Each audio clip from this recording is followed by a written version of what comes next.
Hey Philadelphia, we are here with another edition of Race on Main. We have a great guest. Rian Feldman. With an I, R-I-A-N, Rian Feldman. That's right. She's going to be talking about a plant-based diet and all sorts of items related to improving your health based on a better diet, so stay tuned. Yum.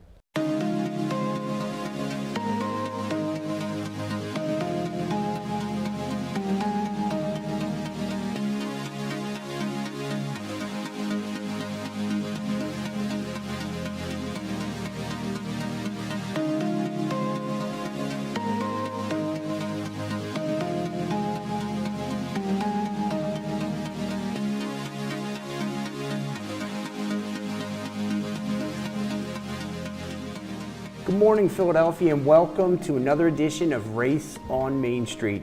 For all of our past episodes, please check us out at raceonmain.com. There's lots of great information about all sorts of local businesses, politicians, philosophies, life coaches, spiritual coaches, and everything in between. So please remember raceonmain.com. We have a great show for you, but before we get started, I will get back to my normal intro. My brother, my business Stewie, partner, what job does a mommy side do? help, the stew chef, or Stew chef, right? Did you see on the monitor they had the thing? Oh, the Stewie while picture. You were doing that, the Stewie Yeah, picture. Yes. I love that Stewie picture. It's well, we've said for the last couple of episodes. Yeah. It's it wasn't the best picture I've ever taken. Well, you know what it is, and it's if anybody out there, businesses are going to have professional pictures taken. It's not like, it reminds me of like opening up a pizza shop. You're more likely to have success if you open up 10 of them, not one of them. So some of them are going to fail, but you're going to be left with 7 or 8 of them. So in the picture aspect, they don't get to see the hundreds of pictures that we have gone through. This is true. They just happen to see, and I don't know if you remember this as a kid. I was probably like 14, and it was back in a time where there were still pictures, like real legit pictures. Not digital or anything like that. Film. Like it was on film, and you got like a little Kodak, card that had a picture. I had a photo album of all of us of all of the worst pictures in our family. The worst pictures. Yeah. So that makes sense that you would go through all the pictures and find the worst pictures. I thought it was hilarious. I probably have it somewhere at home. Well, you know what a big trend now is, and this is, I had not planned to talk about this, but why not? Yeah. Is you see on, I guess, where do you see things? On the internet and where not, and whatnot. A big thing is siblings in particular recreating pictures from when they were little kids. Oh, yeah. So, you'll get these adults, and one of them's got the thumb in the mouth, and one of them has the finger up the nose, and they're standing in the same spot that they were in the same positions. So that's become a thing.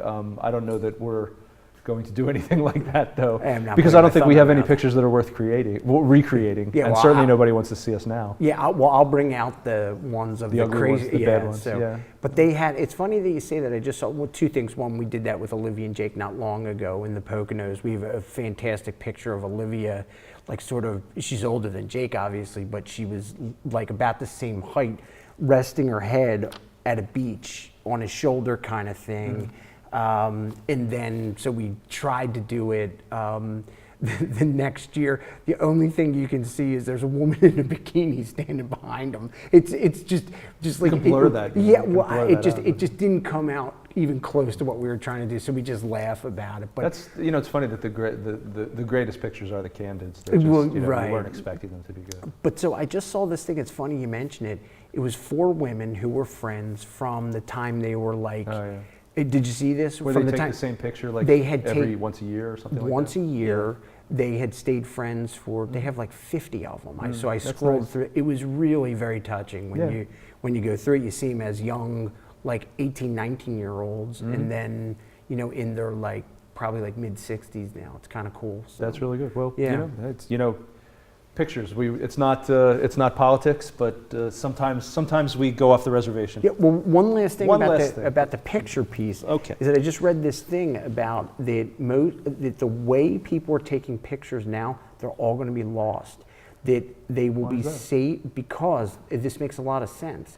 They'll be saved on whatever digital components that they have now. Mm-hmm. left there to get dusty, just like old pictures would in a bag or whatever. And the technology will surpass. Well, we had that. I mean, you know, Betsy and I looked at each other one day and realized that all the 20-minute VHS tapes that we took in the little thing, and we had to, you know, quickly scramble around to upgrade. You can't let it get more than like 2 or 3 generations, right? You know, before it becomes a problem. So yeah, that is something that people will have to. I just remember being, you know, yelled at repeatedly for clicking the camera when pictures used to cost $3 a picture. Oh yeah, and $3 was actual money. Yeah. At any rate, pictures notwithstanding, to look good in pictures, you probably need to eat right. So today we're going to talk to Rian Feldman, a registered dietitian. Ryan works basically in corporate nutrition here in Philadelphia. She's passionate about changing people's lives through the way they eat, and particularly with regard to a plant-based diet. So let's welcome Rian Feldman to the show, and let's talk about eating grass. Hi, eating grass. No, you can eat so much more than grass. That's good to hear. Thank you for having me. I'm really excited to be here. It's a pleasure. And so excited to teach you guys about some plant-based nutrition. Can't wait to hear it. Yeah, Good. so when you say plant-based, obviously some of the more obvious things jump out. Yeah. Lettuce, cucumber, Yeah. you know, sort of salad-type materials. Absolutely. So go beyond that. Yeah. Give us a little bit more in terms of, you know, what some people would say, that doesn't sound very fun. Gotcha. You know what I mean? Of so course. how do we make that appetizing enough so that we do it, you know, regularly and don't give up on it? Right. So first, you should know about what you can eat on a plant-based nutrition. I think that'll kind of answer the question for you. So with a plant-based diet, it includes fruits, vegetables, whole grains, nuts, seeds, and legumes, and is actually devoid of salt, oil, and added sugars. So, you know, aside from just grass, there is so much that you can do with it and so much that you can eat. And what's really great about the diet, aside from the fact that it is the only one out there that's evidence-based and able to prevent, reverse chronic disease, you are eating a variety of foods that actually work for your body. So fruits, vegetables, they have so many antioxidants you know, in them. Antioxidants are actually what helps your body fight off disease. So aside from that, you've got vitamins, you've got minerals, you've got phytochemicals, that you're getting so much of once you fill your diet with all of these great foods. And so with that, you know, we eliminate sugar because sugar causes inflammation in the body and actually is a major contributor to different types of diseases and comorbidities. Yeah, that's. So, is there a particular magic about the particular vegetables or fruits that we're talking about, or is it just any? You know, banana. It's a variety. Yeah, bananas are great, ton of potassium, but it is actually a variety of fruits and vegetables, nuts, seeds, legumes that you want to be eating in order to get the most out of the plant-based diet and really, you know, help your body reach its max health potential. You have to have a varied whole food plant-based diet. And so what's really great about the nuts and the seeds and the legumes as well and the whole grains is that it also gives you that fiber. It gives you the protein. And the number one best thing that you can do for your gut is to feed it fiber. So let's real fast before we'll talk about fiber. Absolutely. Okay. But I think the thing that lay people, the stop for lay people on this kind of thing is, well, where am I going to get my protein? Yeah, you hear that. Absolutely. So that's a question that I actually get very, very often. And what a lot of people think is that you need to eat a ton of protein. Meat, chicken, seafood, that's the only place that you can possibly get it from. When actually there are a lot of plant-based resources, foods that do contain a lot of protein. And if you vary your diet to include things like tofu, to include beans, legumes, they're all very protein packed, and you actually can, with a very balanced whole food diet, you can meet your protein goals for the day. You don't have to go dive into the chicken and the beef, you know, because when you're eating those things, you actually are getting a lot of negative side effects, which is the whole point of opting for the plant-based diet. Yeah, I just had tofu last night. It was delicious. It's good. Yeah, I mean, it tasted just like basically the texture of chicken, and we made like a stir fry, and it tasted just like if you were going to have like almost like a chicken stir fry. Yeah. Very similar. It's great. Absolutely. There's a lot of different ways that you can cook it as well. I mean, like sometimes I saute my tofu, sometimes I just eat it, I press it because it does come very wet in the package. So, you want to press it to get the moisture out, you can throw it in the oven, you can cook it up and throw it on salads, you can put it in, rice dishes, things like that. There are so many, different ways that you can eat it. And I know that a lot of people do shy away from soy because, it's got a bad name in the press and, people just spread that it's bad for you kind of thing, but there actually is no scientific evidence that soy really does have any bad effects. I think the only effect they found was in rats. And so there have been no studies in humans that say that you can't have soy, you can't have tofu and things like that. There's also tempeh, seitan, which are also other really good sources of plant-based protein. One of the questions that I have as we talk about this is that you have this idea of a plant-based diet, all the great benefits from it. It seems like now one of the biggest issues to coincide with your diet is the quality of food. It just seems like you hear, and I don't know if there's truth to this or not, it's sometimes hard to discern, that like the quality of food in various places has dropped. What do you mean? Do you mean like in restaurants? No, I mean like even just going into the supermarket, buying food off the shelf kind of thing. Like the antibiotics. antibiotics. Big business has taken over the production of food in a way that, to cut corners, they've made it not as good. Interesting. Okay. I mean, do you see a drop off in the quality of food anywhere? Personally, not really for me. Do you mean like meats and things like that, or do you mean like produce? It seems like I've read this over and over and over again. I always say that when I was, maybe it's a fact of me having worn down my taste buds or something, but like when I was a kid, cucumbers tasted better. Interesting. I don't know. I mean, I wasn't around then. I don't know how cucumbers tasted back then, but awesome. Personally, I have no problem at all finding good produce. I'll go to Walmart, I'll go to Whole Foods, I'll go to Sprouts that just opened up in Philly. I think they have great produce. I never really have much of a problem. And I buy in bulk. A lot of people hesitate on the plant-based diet because they think it's going to be very expensive.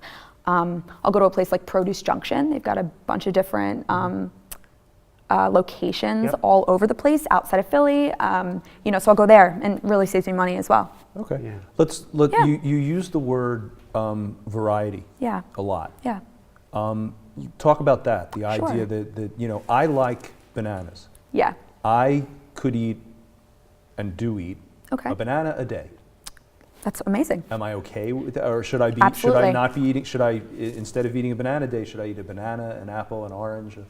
Well, of course. So yeah, in terms of variety, the reason that I say that is because every fruit and vegetable, seed, nut, legume, all of those foods contribute in amazing ways to your body with different phytonutrients, different vitamins, different minerals. And so, you want to have variety because you want to get all of the vitamins and minerals that you possibly can to really, maximize what you're getting out of your diet. So that is why you want to have a variety for sure. And colors. Have you ever heard of, make your plate colorful, fill your plate with the most colors you possibly can? I know that my wife, whenever we have people to dinner, it's very important to her to have a plate that's colorful. Yeah, and now I don't mean like bread, white, and we want to stay away from the refined grains, but in terms of the fruits and the vegetables, based on the color. So green leafy vegetables, they're going to have their own, vitamins that are specific to green leafy vegetables. For example, orange vegetables like carrots, we have sweet potatoes, squash, things like that. They have different vitamins than you would get from leafy greens. So that's why it's very important to fill your plate with as many colors as you possibly can. So whereas a carrot or a sweet potato, they're orange.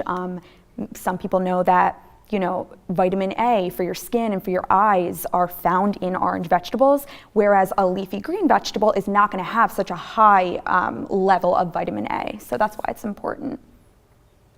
Talk about the sugar inflammation Absolutely. connection. So The mechanism of a lot of different diseases actually stems from inflammation. So it kind of ties back to why the plant-based diet is so important for our bodies. Like I said in the beginning, it is the only one proved by evidence that can reverse and prevent chronic disease. So when we think about that, we think about CAD, coronary artery disease. We think about pre-diabetes, type 2 diabetes, depression, hypertension, high cholesterol. And so all of these different diseases, comorbidities, is when they exist at the same time. You can have a heart issue and you can have diabetes type 2 at the same time. They really come from inflammation in the body. I mean, the middle part of the word inflammation is flame. Something's inflamed. And so the reason that a lot of this inflammation happens is because of what we are putting in our body. And so sugar has a huge potential to cause a lot of inflammation in the body. And so that's why it's very important to stay away from it. Now, on that topic, I think that pre-diabetes and type 2 diabetes is such a great disease to talk about when we're talking about the plant-based diet, because it is reversible and it is preventable. So if you go into the doctor and the doctor tells you, they're checking your A1C, they're checking your blood levels, things like that, they say you're pre-diabetic. But with diet and with lifestyle change, you could actually turn this around. We can bring your cholesterol down. We can raise your healthy cholesterol levels. And so, that's just such a great example as to, why the plant-based diet is so important, because it literally can get you from reaching type 2 diabetes, and it can really just help you improve your life all around. So type 2 diabetes, you could almost say, is not like having diabetes if it's reversible.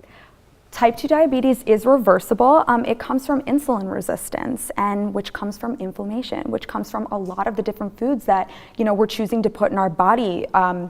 The Western diet is so high in saturated fat, which we need to talk about because that is not on the plant-based diet.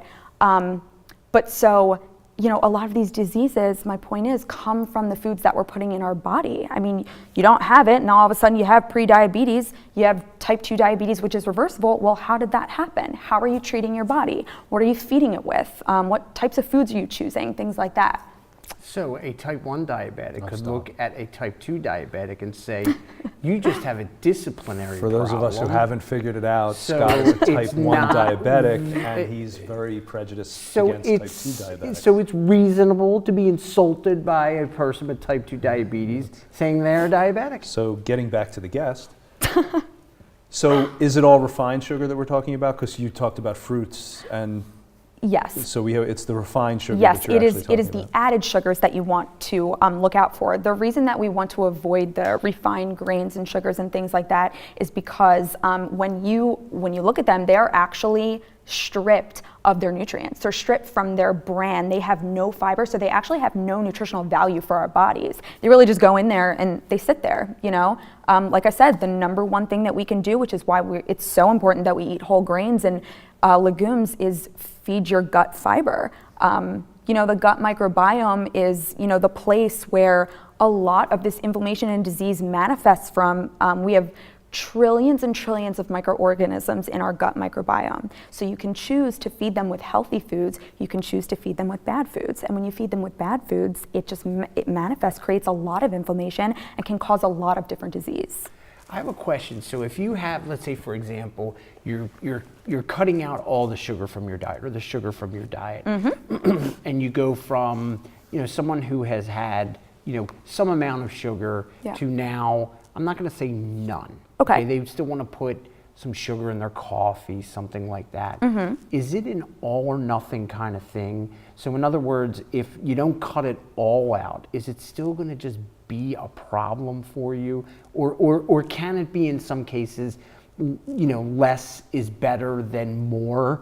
But there's a few instances throughout the day where I'm gonna put some sugar in my coffee, that kind of stuff. Is it gonna impact it in a way where it's almost not worth making the change unless it's all or nothing? Absolutely not, no. Okay. We're all human. We just want to be our best self. So, a lot of people, when you switch from a regular Western diet to the plant-based diet, Some people go cold turkey, but for some people it's a process, you know? It's not easy. You're used to eating certain things, and then all of a sudden you're gonna cut everything out. So, you know, if you are doing a great job of eliminating sugar from your diet and you slip up, you know, here and there, it's not gonna kill you. But, you know, you wanna do the best you can just because you wanna feel better and you wanna prevent disease. And that's, you know, the whole point. You said you wanted to talk about saturated fats, but before we do that, though. Yeah, of course. What's the difference between your diet? Like you hear all these things about like, you can be a vegetarian. Yeah. You can be a vegan. Yep. You can be, there's like all kinds of classifications. Pescatarian. What's the difference between a plant-based diet and veganism? Right. Okay, so that's a great question. So veganism actually, Stewie! So veganism actually is very different from the plant-based diet. Veganism has you not eating any meat and dairy, same as the plant-based diet, but you can actually have a very unhealthy vegan diet. So, you know, you could spend your days eating processed foods that don't contain any meat or dairy products, but they're still processed. They still have a ton of sugar, a ton of added sugar, no fiber, no protein. They're very high in carbohydrates. And you don't want that. That's what you want to avoid. So at the same time, you can follow a very healthy vegan diet. I'm personally vegan, you know, mostly plant-based, I would say like 95%. And I'm like you, here and there, I'll have something that, like a plant-based chip or something like that, you know. But there are wrong and right ways to do it. And so another thing is you always want to make sure that you're getting your blood work done. When you do omit dairy and meat from your diet, which is the ultimate goal because there are so many negative side effects that outweigh the positives, but when you do that, you actually can become deficient in vitamin B12, in vitamin D, because that is mostly contained in meat and dairy-based products, but that's, you know, vitamin B12, you can make up for it by eating beans and legumes. You know, they're also contained in there. But with, you know, vitamin D, you could always take a supplement. That's, you know, no problem. Kind of went off on a veganism tangent, but the difference with plant-based diet is that you are only eating plants. You're not eating added sugars. You know, there's no salt, there's no oils. It is specifically plant-based, and all of your foods are going to be in their most natural form, not processed whatsoever, which is better for the body. So then what happens when somebody goes for that salad and then puts dressing on it? Well, it depends what kind of dressing it is. You know, you want to avoid the creamier dressings. Kraft French. You don't want that one. Get her out of here. And you can't even have a Hers potato chip either. You can't. Not. Yeah. You can't. Yeah. So go back to that. Like, because you know what, it seems like all the calories seem to really come from the dressing. Tons. Absolutely. Like, it's ridiculous. Yes. You don't realize it unless you actually look at the label. You don't, and you really don't realize it unless you are measuring it out. You know, look at a serving size. Usually it's 2 tablespoons, but when you're out somewhere, you know, ordering at a restaurant, you have no idea how much salad that they're putting on your dressing. If you aren't measuring it when you go to make a salad at home, you have no idea how many calories and how much saturated fat, which is the enemy, how much you're really giving yourself. So when you want to go for dressings, opt for like a balsamic vinaigrette. Something I like to say clear, because you know that it's not made with like a creamy base. But you want to look at your ingredients. That is the most important thing. You know, stay away from the added chemicals. If you don't know what the ingredient is on the label, you most likely, you know, can't have it, or it's most likely an additive. Yeah. Well, one of the things that we also have here is, I know that they were going to put up some recipes that you thought were very good and very healthy, so you'll see them come up on the screen at some point during the show. Yeah. People can always write in also to see if they need it, but they can certainly email you and get to you on Instagram. Yes. Is that the best place to reach out to you? Yeah, my Instagram I'm active on pretty often. It's my first and last name, Rian Feldman _RD, or you can email me, ryanfeldman@gmail.com. Okay, and also I think an important part to it is Ryan. How do you spell Ryan? Oh, Ryan is R-I-A-N. Okay, good. So I want to make sure everybody, if they're looking for you. Oh, there's a recipe up if you, can you see it, Ryan? Yeah, okay, so you can check it out on my Instagram, but another thing that I do is I really like food photography and food styling. So I make a lot of different recipes. One of the recipes here you see is like an oatmeal bowl, a breakfast bowl. So here, you know, you've got your gluten-free oats. you've got your blueberries. I put bananas on there. I put chia seeds. Like I talked about, seeds are super healthy fats for you.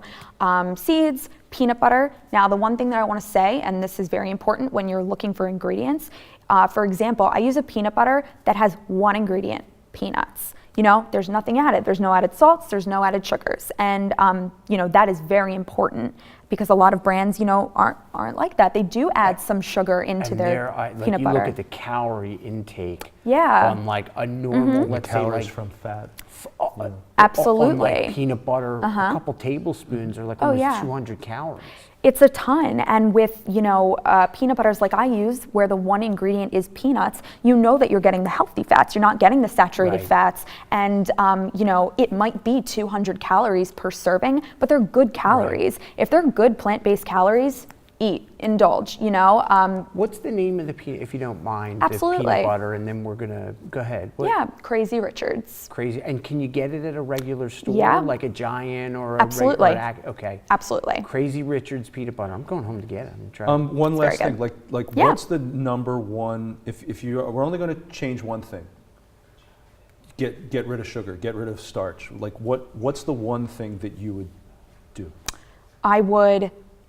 It's very hard, but I would get rid of sugar. Meat and dairy are huge, evidence proven. There are clinical trials, research done. They cause disease. They cause inflammation, just like sugar does. They are linked to cancer. Some red meats are labeled by the government as carcinogenic. That means cancer causing. So when you say meat, though, you're talking about red meat or meat, fish, chicken? Yes, I'm talking about red meat. Red meat is the number one, you know, killer, you know. All right, so absolutely. Cut out the processed sugar, cut out the dairy, cut out the red meat. Cut out the red meat, cut out the chicken and the fish as well. They still contain saturated fat. Saturated fat goes right into your body. It clogs your arteries. It leads to heart disease, the number one killer, you know, in the United States. Also leads to it increases your chances of colorectal cancer, which is the second leading cause of death in the United States. So, you know, there are not so many benefits. Okay, now I'm scared to death. All right, so everybody go home, like I said, eat water and drink water and call it a day. Eat a varied plant-based diet. And you should be much better off. And you'll be much better, you'll feel better. Yeah, definitely. So I have one final thing that relates to food. I'm just curious, I read this the other day. How many Hershey Kisses, this was about recycling actually, the tinfoil. How many Hershey Kisses does Hershey make every day? Ryan? I have any idea?